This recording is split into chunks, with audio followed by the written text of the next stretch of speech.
Ahead on Q2, inaction by the city leads to action by the Yellowstone Valley Animal Shelter. We just don't feel comfortable going back or inviting the community back with us. After a September incinerator incident, YVAS says they won't return to that facility.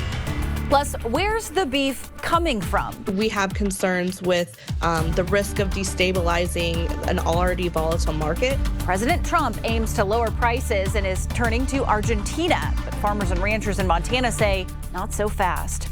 And I'm Jonathan Ambarian in Helena. I'll give you a closer look at how the Montana Department of Environmental Quality is proposing state agencies should consider greenhouse gas emissions when doing environmental reviews. The MTN 530 News starts right now.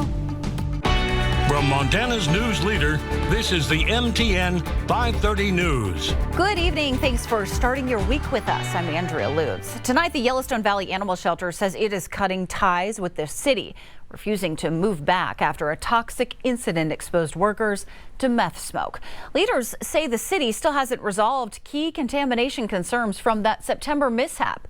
Our Isabel Spartz reports the shelter is moving forward, frustrated but focused on the future. Operations look different for the Yellowstone Valley Animal Shelter. If we're being honest, it's been a really emotional journey. Executive Director Trinity Halverson has made a difficult decision. We just don't feel comfortable going back or inviting the community back with us. They've taken temporary shelter at the Lionheart Dispensary warehouse since an incinerator drug mishap left them without a home. But just over a month since that incident, the shelter has decided to terminate their lease with the city-owned building on Monad and will not return due to safety concerns. We do have a few employees that have lingering health effects. We can't put them in a risky situation again. It's just not okay. It's not fair. The shelter requested the city to stop using the incinerator for drugs, but officials didn't give that assurance, instead saying they would provide adequate notice to YVAS if they do use it again for drug disposal. And that's not a secure enough promise for us to go back and for us to invite the community to follow us back into that building. She also says the city is not following recommended cleaning guidelines, an additional concern after learning last week that not only methamphetamines, but cocaine, heroin, marijuana, and fentanyl were also being burned that day. The city is really focusing on what was recommended in the incinerator room, whereas the hygiene industry sees that there needs to be stuff done all throughout. And all this comes at a cost, a big one being paid by YVAS.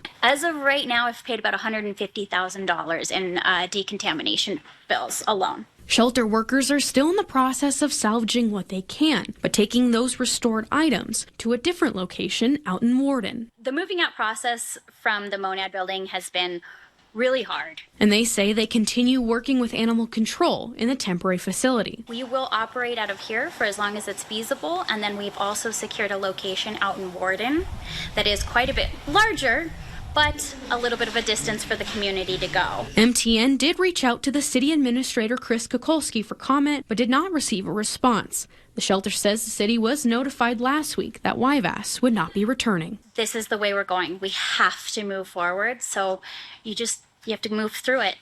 In Billings, Isabel Spartz, MTN News. President Donald Trump says he's taking aim at high beef prices, and his plan could bring new competition to American producers. Well, the president says the U.S. may start purchasing beef from Argentina as a way to rein in food inflation. Trump made that proposal last night, saying consumers have been hit hard by stubbornly high meat prices. Industry experts point to drought conditions and fewer imports from Mexico, linking even to an insect affecting cattle herds as key reasons for the price spike. Lower beef prices might sound good for shoppers, but Montana ranchers are watching this closely. Many aren't cheering about it. They say the move could hit local producers where it hurts. Our Hannah Pettiferi explains why they're concerned. When you hear the president wanting to bring down beef prices, you'd be excited, right? Not everyone is. We have concerns with the risk of destabilizing an already volatile market. Rayleigh Honeycutt with Montana Stock Growers Association is concerned. A recent decision by Trump's administration will undercut U.S. producers. Montana Stock Growers is strongly encouraging the Trump administration to not intervene on domestic beef markets. President Trump announced he wants to bring in beef from Argentina to help bring down rising beef prices in the U.S. The one thing that's kept up is beef, and if we buy some beef, I'm not talking about that much from Argentina, it would help Argentina, which we consider a very good country, a very good ally. This is going to have a direct impact on Montana cattle producers who are seeing big money right now. We are currently seeing that cattle producers are, seeing high value in their animals right now and being able to kind of reinvest in their operations as well as invest in their local communities. Kyler Thompson is a local Billings meat processor. A cow was running us between $3,300 to $3,800 just on buying the beef itself. It's getting expensive for just us to buy them and then turn them around to then sell them for a reasonable price, or at least what the public can afford. A cost that may be worth it to keep the beef local. But a lot of people always want local beef, and we're definitely trying to supply that to Billings and the surrounding areas around Billings. And bringing a supply in from Argentina isn't what beef producers want. We believe that markets are free markets and should be dependent upon supply and demand, and really hope that the administration will kind of take a step back and maybe rethink their decision to intervene, whether it be in pricing or in additional imports from Argentina. Bottom line, everyone wants beef to be more affordable for consumers. We want to ensure that confidence and make sure that Americans all around the country know that U.S. beef is safe, secure, and something that they should be putting into their families' households. In Billings, Hannah Pettiferry, MTN News.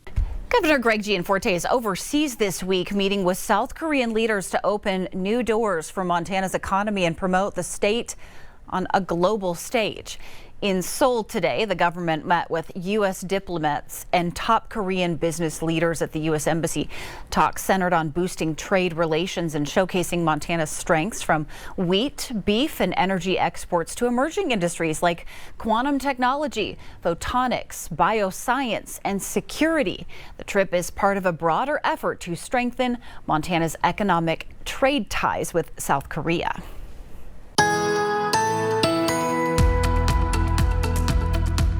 Plenty of sunshine, but also plenty of wind. You can see the trees moving around with the Stockman Bank weather cam. And the almanac for the day really shows typical temperatures for this time of the year. We started off 3 degrees warmer than average and ended up just a couple degrees cooler than a typical day for this time of the season.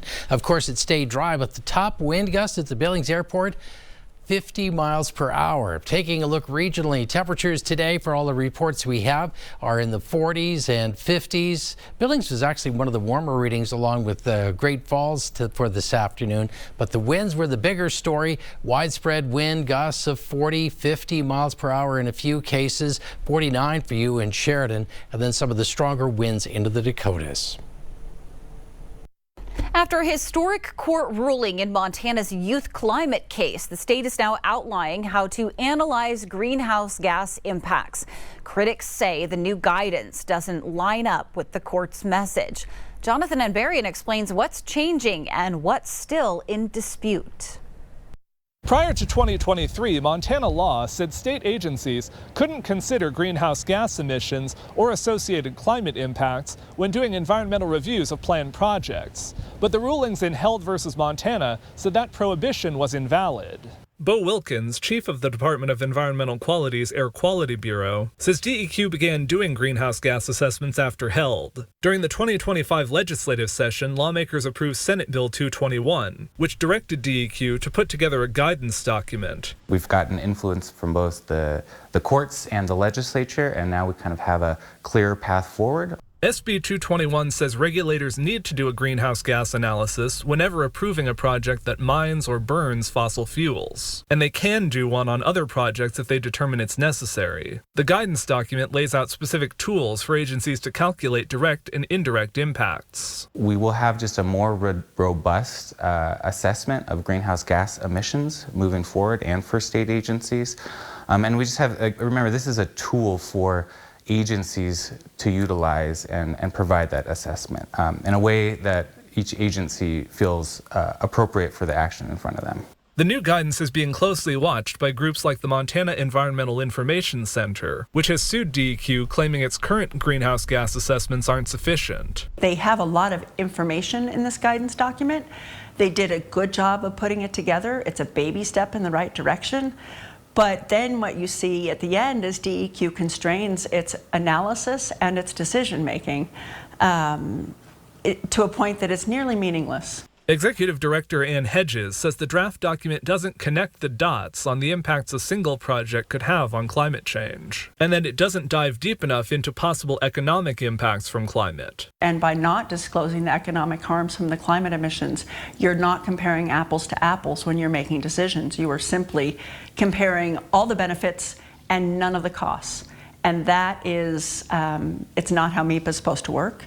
It is certainly not what our Constitution requires. DEQ is accepting public comment on the draft document through October 30th. They'll also be taking comment during 3 public meetings next week in Billings, Missoula, and Helena. You can find out how to participate on our website. In Helena, Jonathan Amberian, MTN News.